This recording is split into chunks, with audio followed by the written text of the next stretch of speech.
League of Legends and Runeterra have some pretty great lore. But that wasn't always the case. Not because the writers would be simply bad, but because for the longest time, Riot wasn't sure what kind of lore they wanted to have in their game.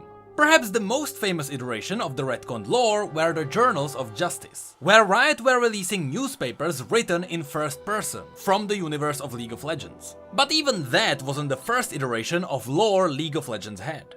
Before the modern Runeterra, and before the Tribunal and the Journals of Justice, there was one more iteration of lore which pretty much nobody knows about. So in early 2019, when our problems were anything but the literal apocalypse, I set out on a new quest. To find the very first canon lore written for League of Legends. These kinds of tasks usually take you to the very beginning of the game's development. So naturally, I started digging through the game's alpha versions. Here I learned that when it comes to story, Fiddlesticks wasn't in a good shape. Yes, this was real. And others weren't any better. But there were also some exceptions. For example, Rise already had some quite detailed story ready in the alpha version. A story which for some reason was pretty much entirely scrapped for the next patch. After a lot more digging through most of the alpha and beta patches, suddenly a new issue emerged.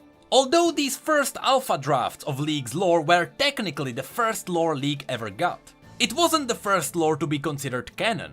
But what's even more peculiar, the first lore that appeared in the client and therefore was considered canon arrived with the patch 1.0.0.32, not 1.0.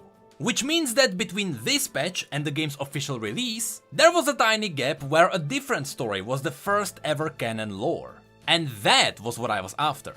Unfortunately, when it comes to the 1.0 lore, it was as if the internet itself had forgotten about it. Which is unusual. After all, what gets onto the internet stays on the internet. But thankfully, with a series of lucky coincidences, I found out that the retail version of League of Legends, also known as the Collector's Pack, which came with patch 1.0, was released in July 2009, 3 months before the patch 1.0.0.32. In other words, it became clear to me that the first official lore League of Legends ever got was inside the Collector's Edition.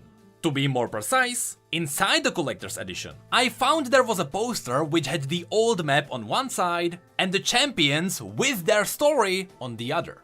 And so, once again, my quest required a journey to places where no sane person should delve. eBay. After about 10 minutes, I found out that people are clearing their attics quite regularly, and sometimes they don't even know what they are getting rid of. Cheap Luke Skywalker from the 1980s? Oh, it's 1978. Unfortunately, most of the sellers would only ship it inside the US. So, as a proud Bohemian European, I had to go to other sketchy and morally questionable places that sell the same item. Amazon. At first I tried the German version of Amazon, because even as a proud Bohemian European, for some reason my country can't get its own Amazon, and so we have to outsource Germany. The thing is, everything on the German Amazon is, you guessed it, in German. I learned this the hard way. Twice.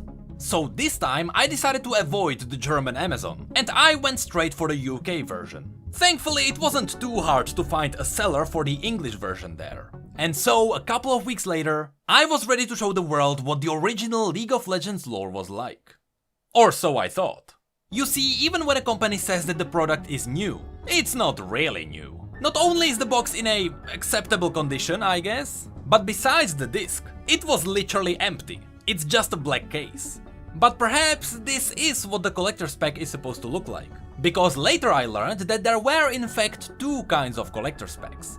One was released for the US and the other one was released for Europe. I kinda wish I knew that before I decided to pay premium prices for a 10-year-old game. So I had to make another trip into the questionable places on the internet. But I didn't trust Amazon with another purchase after this incident. So back to eBay I went. After a lot of digging, I finally found a seller on eBay who seemed to be selling the English EU version, not the German one. And so, a couple of weeks later, I was ready to show the world what the original League of Legends lore was like. Or so I thought. You see, even when a company says that the product includes everything, including all instructions, manuals, and even the VHS box, I think I know where I went wrong.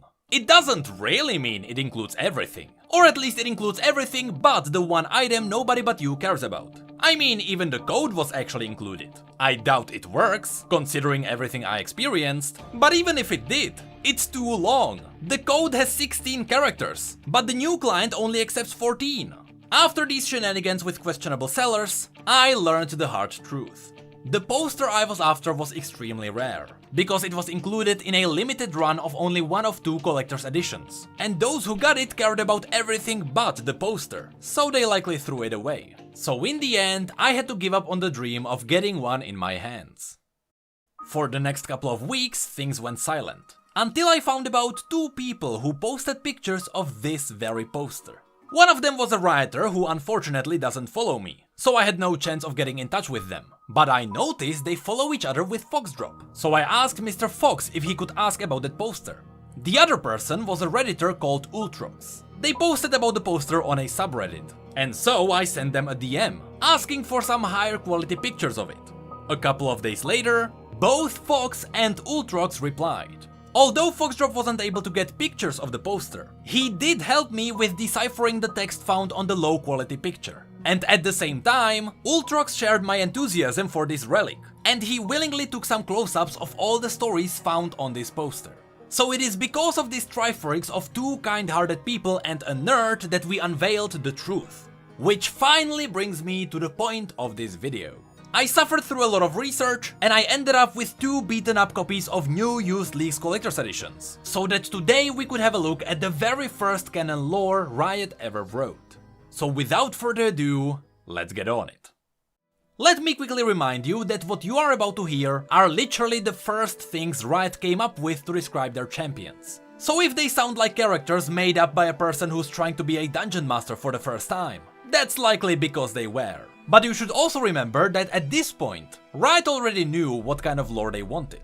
In their world there was the Institute of War, where regions sent their champions, and the summoners then used these champions as warriors in the arena. The regions did this to deal with world's problems, instead of starting all-out wars. But even though Riot already had this decently interesting universe set up, their individual champions weren't so great. And for an example, look no further than Annie. Visually, she wasn't the most interesting character, which perfectly reflects in her story. Champions who have met her in the fields of justice speak of an Annie that belies her visage. There is no childlike sweetness. There is only the fury of the Grey Witch amid the unbridled power of the Cabal. What does that mean? Who the heck knows? Grey Witches, secret cabals, her story has it all. But as to what does Annie have to do with those? I don't know. Next there is Singed. It is said that madness is merely a matter of perspective. The maniacal gleam Singed gets in his eyes when he unleashes his chemical concoctions on unsuspecting foes leaves little doubt that his perspective on his own madness is quite clear. So yes, the original idea behind Singed was that he was just insane. I'm glad to see that his modern version has more than just one dimension. But then there is Ashe. As a descendant from ancient nobility, Ashe is one of but a few hardy souls from Freljord who can claim the title of Frost Archer. Along with mastery of the bow, Ashe is renowned for her resourcefulness, even in the most dire of environments. I love how, just as it was with Annie, nothing gets explained here. It says that Ashe is one of only few Frost Archers in Freljord, but what does being a Frost Archer mean? We don't know, but that's fine, because as long as you sprinkle in some adjectives without a real meaning, such as being resourceful, the story gets much richer. Next one in the line is Rise, and here I was surprised to see how different Rise was from his modern version. Rise is the definition of the ultimate scholar, far surpassing just mere obsession with knowledge. He meticulously catalogs every magical spell he has encountered, going as far as tattooing the most rare and powerful incantations directly onto his own skin. You see, in this version, Rise is just a normal human being, that is, tattooing spells onto his body. This could be either because he can't even remember the spells, or he couldn't be bothered to carry a book with him, which he still did. But either way, considering he is but a mortal here, tattooing rare spells onto your body is an easy way to get skinned when you die. Then there is Kayle. Even with her link to the realms divine severed, her will and heart remained untainted by darkness. She stands as her own beacon of light in combat, dispensing justice upon the unjust as she sees fit. You see, here it's cool to see that the story suggests that Kayle is a bit mad. She is the one deciding who's been naughty and nice. That would give her character some depth. But again, the story mentions links to realms divine severed, and how she's untainted by darkness. but since there was no context, we have no idea what that is about. Next we have Tryndamere. It was said that when this child was born, it would signal the beginning of a new era. It was said that the barbarian tribes would rise up, and under the banner of a serpent-shaped rune, they would rule the world. I love how we don't even know why is Tryndamere this mysterious chosen child. He just is. Then we have Teemo. The leader of the Bantam City Scouts is the foremost authority on Yordle military tactics. His curriculum for teaching young Yordle scouts includes teaching blow dart carpet bombing tactics and the proper way to load trebuchets with poison-tipped sewing needles. I don't know what that was, but it's amazing to see how Teemo is legitimately the only champion here with a decent story that kind of makes sense. Yes, in case you weren't aware, Sivir used to have pink hair, and her blade was ghastly green. The mercenary known as the Battle Mistress brings an unparalleled mastery of bladed weaponry and battlefield tactics to the fields of justice. Her weapon of choice is the crossblade, a 4-bladed ranged weapon designed to return to her no matter how far she throws it. Quite a shallow story, but what would you expect from someone whose feet are bigger than their head? And speaking of big feet, here comes Nunu. Crouching down on the edge of a cave, Nunu waited for the biggest yeti he had ever seen to come slumbering out. With a leap and a howl, Nunu came down on the beast's back and held on tight. They were inseparable ever since. So in other words, Nunu jumped on a ferocious beast, he screamed into its ear, and that's how they became friends. Jax was the most successful combatant in the history of the fields of justice for numerous years. The Institute of War sought to balance his domination by forcing him to fight with a brass lamppost. This has done little to stop his winning ways. I am pretty sure most people remember this story. Jax was simply too good at fighting, and so the summoners tried to nerf him by taking away his weapons. It's quite surprising to see that this story, which again was the very first canon story ever written for Jax, remained the same all the way until Riot rewrote the entire universe. But in contrast with that, we have Fiddlesticks. Fiddlesticks torments and terrifies all who look upon him with the wickedly crooked smile. His quaint name belies the potency of his prowess in combat. He is the harbinger of doom for all of Valoran, bearing the news to his opponent's impending destruction. An adequate lore for a pile of sticks. For those of you who know the modern story of Soraka, you might be surprised to see that back in the original lore, she originated from the region where she is the most influential now. Among the Ionians, Soraka is known as the Star Child, the first among equals, the High Priestess of Ionia, and the protector of the Ionian spirit. Time and time again, Soraka has led the peaceful Ionians to victory in the defense of their homeland from would-be conquerors. So the only real difference here is that Soraka wasn't a celestial god. Originally she was just another Ionian. I say that, but you can't say just another and connect it to this face. Next is Alistar, the last remaining survivor of his clan. Alistar has come to the Institute of War for one purpose: to find the human girl who saved his life years ago.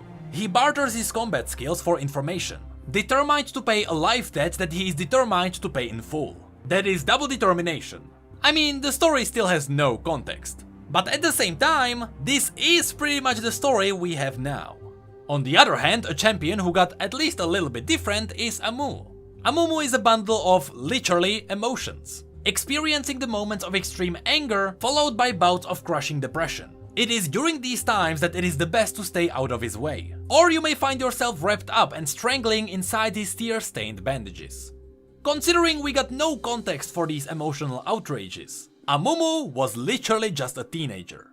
Next up we have Warwick.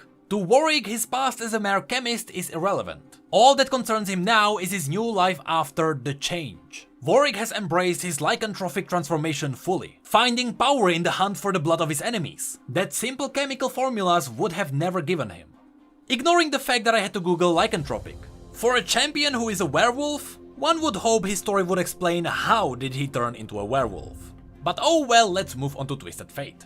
No matter what hand he's dealt, whether it is in a card game or in a heated battle in the fields of justice, Twisted Fate always finds a way to make his own luck come out on top. When asked how he does, he merely smiles and says, "It just takes a little fate, friend." I don't wanna be that guy, but that's an awful answer when someone asks you how are you. Next we have Tristana. Tristana is the leader of the first Ruby Megling Brigade of Bantam City, or Rubies for short. They are a crack-your-less infantry squad, armed with devastating ranged weaponry and explosives. For Tristana, there isn't a big enough explosion that her rubies can make in the fields of justice. Bantam City aside, what do you mean her rubies can make big explosions in the fields of justice? She is supposed to be fighting there alone. That's the point of the arena. Sion. His foes thought that beheading of Sion, the butcher of Tempest Isles, would be the end of his bloodthirsty ways. For Sion and his executioner's ex he calls Chopper, however, death was merely the beginning.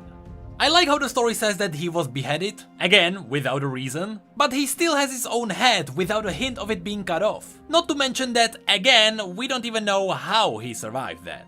Then there is Master Yi. Hush Tales tell of Master Yi, the Wuju Bladesman, being not born of Valoran but rather the cosmos itself. His mystical nature lends itself well to his unparalleled skill with the blade. It is said that his combat style is magic unto itself. You need to remember, back in the old days, Valoran was another word for the world. So originally, the story suggested that Master Yi could be an alien. And I thought Malphite had it bad. And finally, the last champion on this list is Anivia. It is said that Anivia was born when the world was first created, and that Anivia will be the last being alive when the world ends. Such is the fate of a being that, when the flames of destruction pass over it, will leave behind a frozen egg from which it will be reborn. Honestly, this is the only story that's actually pretty decent. I just don't see what would be the point in being reborn in a world that literally just died. But hey, Master Yi is an alien and Amumu is an emo kid. Beggars can't be choosers.